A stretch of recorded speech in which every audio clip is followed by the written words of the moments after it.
अब ये मीटिंग हुई साहब, मीटिंग में हम ये जानना चाहते हैं, क्योंकि आप तो सत्ताधारी दल हो, आपसे मीटिंग हुई, आपके मुख्यालय पे मीटिंग हुई, तो हमें यह बताइए कि जो चीन ने हमारे हितों पर कुठाराघात किया है, क्या उस पर चर्चा हुई? गलवान से लेकर लद्दाख से लेकर, और अब जो नया कल जो दावा किया है उससे शख्सगाम घाटी कश्मीर, कल ही बैठक हुई और अभी दावा भी हो गया कि शख्सगाम घाटी जो है कश्मीर की वो चीन की है। क्या आपने इस पे चर्चा की? बंद कमरे में ही सही, लाल आंख दिखाई? ये जानना तो देश का हक है। आप शख्सगाम की बात करते हैं, अरुणाचल और लद्दाख में हम क्या क्या गंवा चुके हैं ये हम कई बार चर्चा कर चुके हैं, हमारे कई नेता यहां आकर आपसे इस बारे में बात कर चुके हैं, आप लोग कई बार कवर कर चुके हो। लगातार हम चीन के आगे सब कुछ गंवाए चले जा रहे हैं, और फिर ये बैठक भी होती है, बैठक को क्लोज डोर होती है, बैठक उनके मुख्यालय पर होती है, उनका स्वागत होता है, गर्मजोशी से होती है, सब कुछ कीजिए।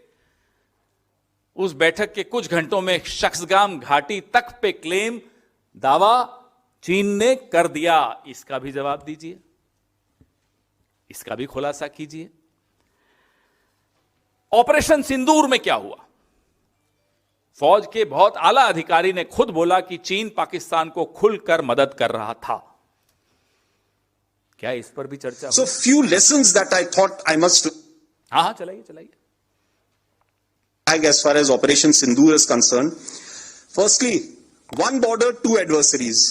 So we saw Pakistan one side, but adversaries were two, and if I would say actually four or three actually.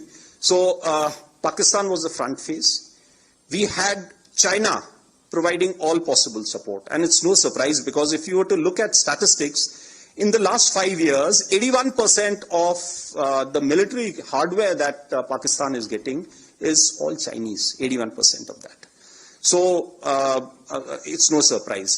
And China, of course, the good old dictum, killed by a borrowed knife, 36 stratagems that China talks about, killed by a borrowed knife. So he would rather use the neighbor to cause pain than getting involved in the mud slinging match on the northern border. So that is what he's seen.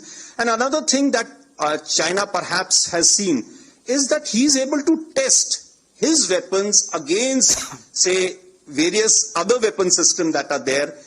It's like a live lab which is available to. So it's a good, that is what is something we have to be very, very cognizant of.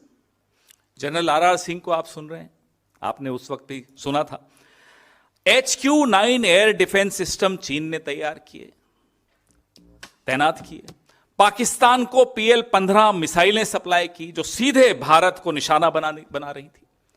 फिर भी मोदी जी ने चीन की शर्तों को स्वीकार करते हुए मानसरोवर यात्रा शुरू की, उनकी शर्तों पर शुरू की। मैं आपको कई वृतांत, लंबी प्रेस कॉन्फ्रेंस है, क्योंकि बहुत कुछ पिछले 10-11 साल में हम गंवा चुके हैं, छवि के अलावा भी बहुत कुछ गंवा चुके हैं।